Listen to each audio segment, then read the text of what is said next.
The first one is, you know, many people find comfort in people who completely understand their experiences because, you know, they live it.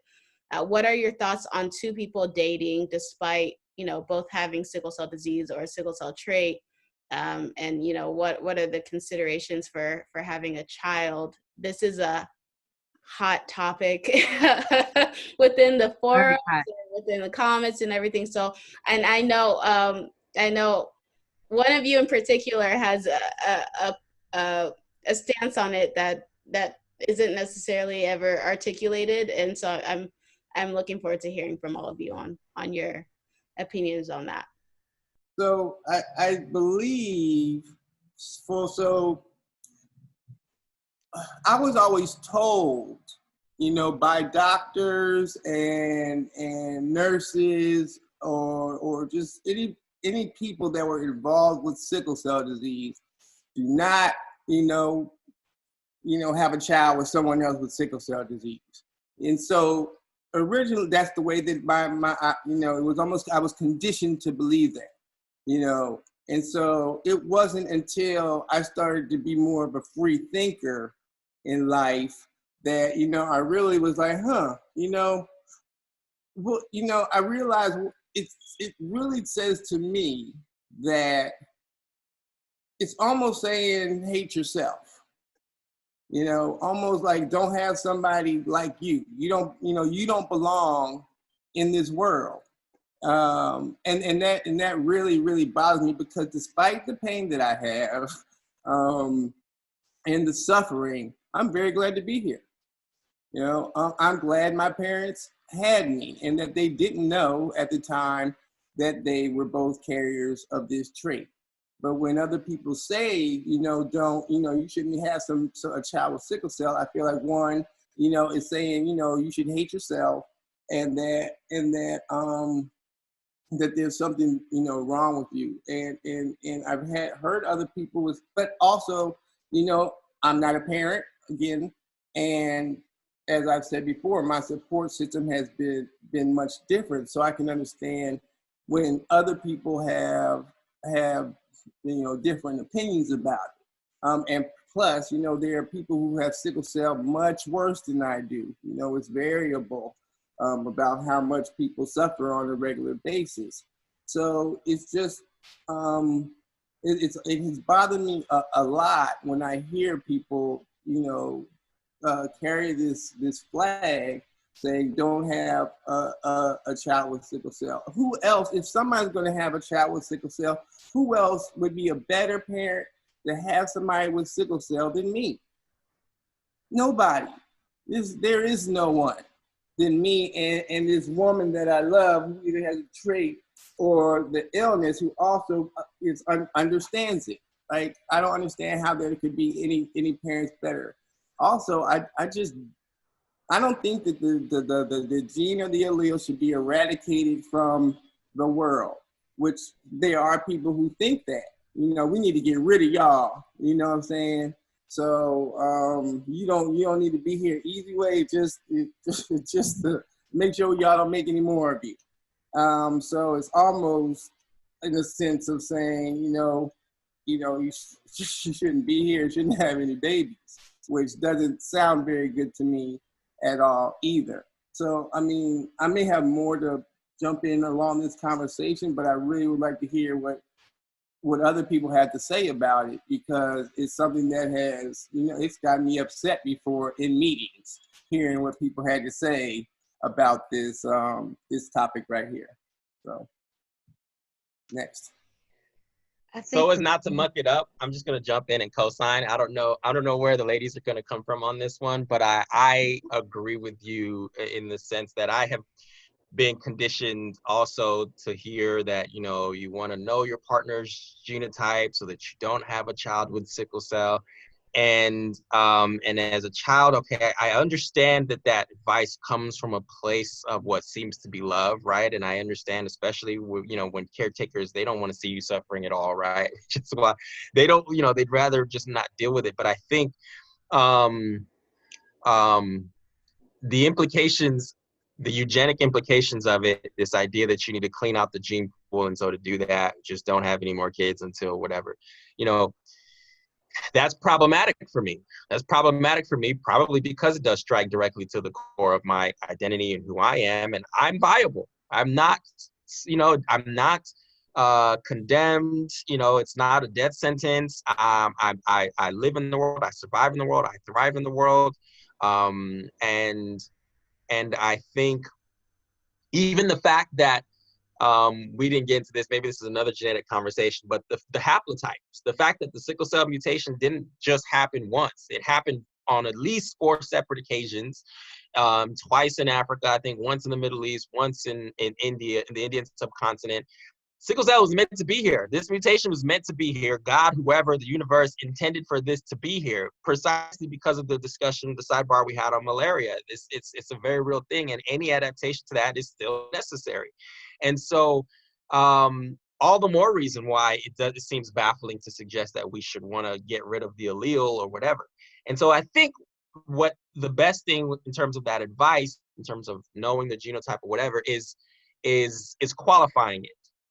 If you're going to have somebody that, or you're going to proceed to having a child with somebody who you might have sickle cell with, make sure that you have the requisite education to understand all that it entails and all that it means to manage it, and make sure that you have the adequate support. You make sure you have that, you are aligned with the right tribe that can help sustain you. And so I shared these similar sentiments actually at a Corey conference a couple weeks ago. So I'm glad to hear Terry, as a geneticist, with somebody who's a doctorate in genetics, have a similar viewpoint, because I have no such background, so mine's just completely out of my where. But I do think I don't see why, if at the time when I was born the expectation was that somebody with this diagnosis couldn't live beyond adolescence, much less into adulthood, and I'm here at 40 and have had a great career and had college and master's degree and 2 great kids and all these things. I have every expectation now, given the number of treatments that are on the horizon, that the next generation of kids coming up with sickle cell would have an even fuller life than I've been able to enjoy. And so why shouldn't we give them a shot? You know what I mean? Like, why should we look to, kill the baby in its crib with that mindset? But anyway, enough devil's advocate. I'm open to alternate opinions. As a mom now, my opinion is a lot different from you all. And it's because for much of my life, I have done things because of the trauma that I've experienced with sickle cell disease. So I've pushed myself a lot harder than my peers because I have sickle cell disease. I outwork my colleagues because I have sickle cell disease, right? And so it's interesting to see my daughter do things without having this traumatic illness on her back as a burden that I could not do, right? Even at 3, right? And so, and I like seeing her literally, her potential, not even just her potential, what she does now at 3, I'm excited to see her grow when she's 10, when she's 13, when she's 20, without having this burden of having this illness, because she's going to be so much more amazing than I am, and I'm her mom. But it's because I've worked extra harder so people wouldn't say, you can't do it because you have sickle cell. You won't be able to do it because you have sickle cell disease. Or I didn't finish med school like you, Terry, because sickle cell got in the way. And that's the God honest truth. So for her, looking at her, it's like, if I can control what traumas she experiences, then that's what I'm gonna do as her mom. And if I am in knowing that ahead of time, knowing that I can ask this man, what running your family besides sickle cell disease, right? So I can know at 19, my child might start acting crazy because you got schizophrenia in your family, right? But all of these different stigmas or these different things, I want to know that so I can prevent that from happening. If I can, and then it's just also my own individual part of my character. I'm kind of a control freak. So if I can control the worst outcomes, I'm going to do that, right, for my family. And then just and just like you all having this great support system, I don't want to overburden my support system. I don't want my support system having to worry about having to take care of me. And now they also got to worry about having to take care of my daughter now, right? When I'm in the hospital, then she may get sick and we both in the hospital. Now we got to figure out things. Or when I'm in the hospital, who's going to take care of her? All of these different things I thought about before I became a mom, before I became a wife, because I knew how I wanted my life to go with living with sickle cell disease. I knew how my life was already going with my illness. And I knew that I wanted to be here as long as possible, raising my daughter. And I wanted to be raising her without any hiccups that I can control. So if that means I got to ask you 1,000,001 questions before we get married to make that decision, then that's what I'm going to do. But you brought up an interesting point, Phil, that I never really thought of because of that conditioning. And that was the eugenics part. I never even went that route with the education that I received in pediatrics of, this is what you need to know when, your family planning. You want to know, the genetics of your partner. But that's an interesting point. But I still feel like as a mom, I want my daughter to react not off of trauma. And I feel like that has been much of my life. Even if I had a great life, much of my life has been reacting off of the trauma that I've experienced. And so that's where I stand at. I'm interesting to hear Rae's perspective. But Phil, you want to have me researching now, like eugenics and sickle cell disease. Yeah, the whole ethnic cleansing, like you almost shut me down right there. Right? I was like, oh, I didn't even go there. Yeah. This is an ethical question, and and we have to be very careful stepping into that space. I've worked with a lot of families and a lot of parents who carry this sense of guilt. So first and foremost, I want to speak to whomever might be listening to this and watching this to say, you didn't know what you didn't know. It is not a fault thing. That's right. It is not your fault that you had children with sickle cell. It is not your fault that you were born with sickle cell. It is not someone else's fault that you were born with sickle cell. What I advocate for, and this is across the board, whether it be a new therapy, whether it be, hydroxyurea is one of these ethical issues for some. What I advocate for is making an informed and responsible decision. We make a lot of emotional decisions. We make a lot of historical decisions. We make a lot of decisions that are not necessarily based in having all of the facts that we need. I believe that, Tahirah, well before now, we are kindred in so many ways. If I can control the outcome, trust and believe, I'm going to do everything I can to do just that. However, I also recognize, my brother and I are 10 months and 25 days apart. You know what that means? I was the 6-week checkup baby. So, and at that point, my mama was like, this whole we don't believe in birth control issue, we got to talk about that because we're not going to do this. So you have to know what is right for your family, and you have to know all of the responsibilities that's part of being informed that come with that decision. And I have to leave it at that because there are too many layers and too many factors that play into what is right for one household versus what is right for another. 100% agreed. Yeah, I've thought about in my response, in my views about this, I've thought about the thing of like, okay, well, what if your child hates you, because you did this, to him or her? And, it's kind of the same. My mother, the other day, I was talking about still having children, And I couldn't believe sounded like she was trying to talk me out of it because of my age. And all of the things she said were based out of fears that nobody even knows yet. Like, will your kid be mad that you're the old dad? You know, and I'm like, that we don't even know if that's gonna.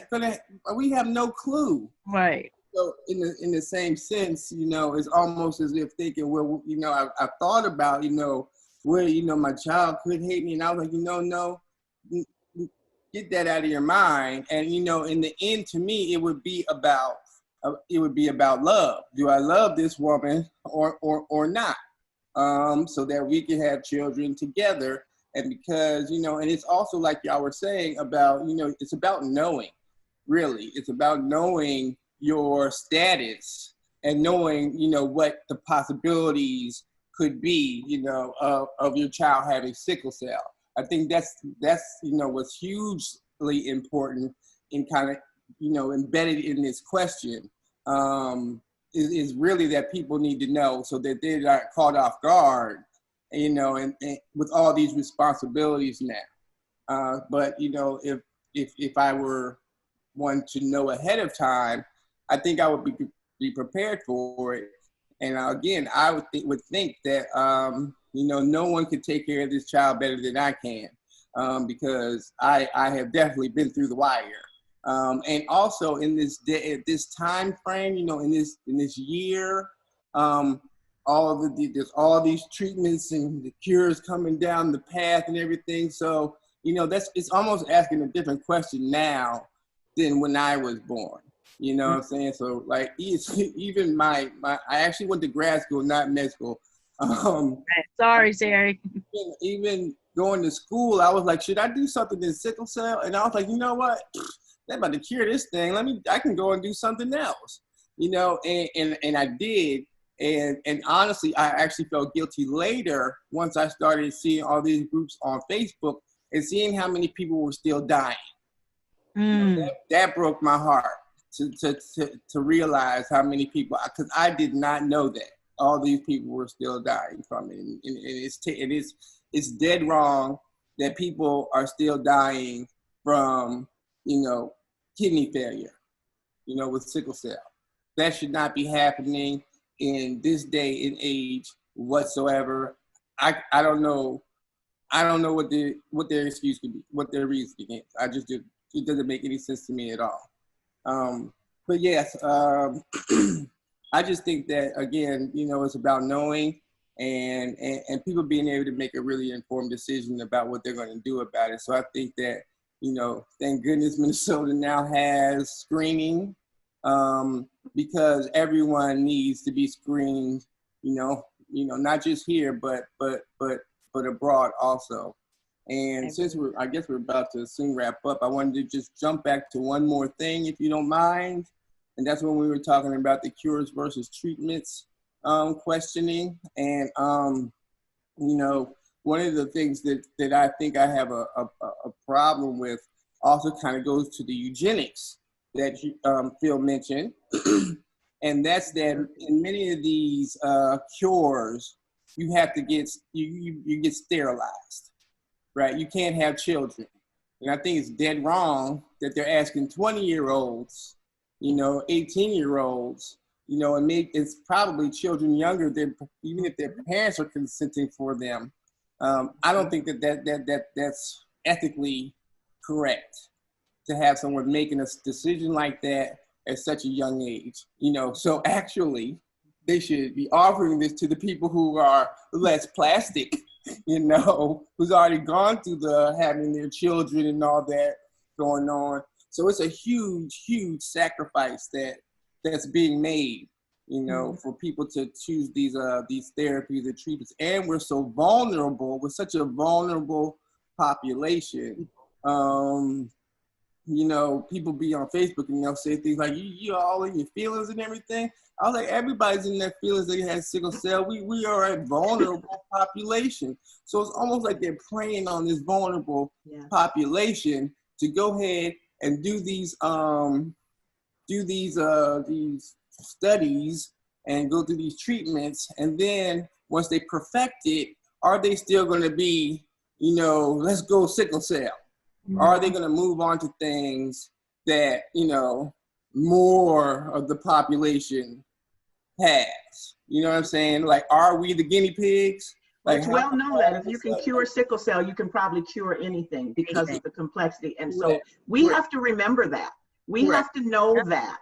Yes, we hold the key to a lot of medical science, and we have to be informed in how we navigate these spaces. Yeah, and we should have way more power than we do.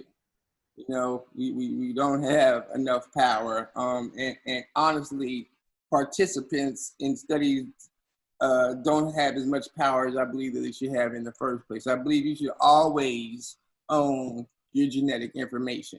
You know, always don't have me sign off on something where you can do whatever you want with. I don't think that that's ethical either for scientists to ask and doctors to ask these questions. But anyway, I'm musing now. I've already said what I had to say.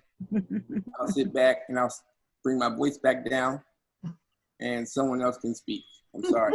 I agree with that, Terry. I do not think we should be signing over our genetic That's right.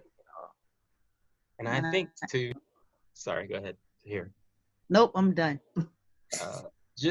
I think to put a bond on it, I'm really grateful for Rae's kind of appeal and her exhortation that, you know, it's not your fault as a parent, because, you know, I know, you know, Tahirah and I, you and I kind of parted ways, but I do want to remind people I'm also a parent, so I definitely understand that impulse, right? And so what Terry referenced as far as, you know, wondering whether or not your child will hate you, or, you know, and in a sense the blame that we impart upon ourselves, whether it's deserved or not, you know, as a parent, it's just natural. It's a part of your psychology as a parent. But I think because this is a philosophical views of sickle cell, I will drop my own little philosophy degree in a nutshell. You know, it's at the heart of the Buddhist philosophy that life is suffering. It's at the heart of existentialism. Life is suffering. And so whether that suffering takes the form of sickle cell or whether it takes the form of something else, there's always something as a parent you will find to beat yourself up about the pain that your child goes through. And many of us, we have siblings who don't have sickle cell, and they're in some kind of suffering that has nothing to do with sickle cell. You know what I mean? It could be mental, it could be whatever relation. It's just a part of what it means to be alive on this planet. And so the idea, that should be a reason why we should go out of our way to make sure that sickle cell isn't around, or that the allele goes away, to me is problematic. But I understand that the heartstrings why people would choose otherwise, and that's, you know, as Rae concluded, it's a personal choice, and you really just be as informed as you possibly can and do that wisely and commit to it.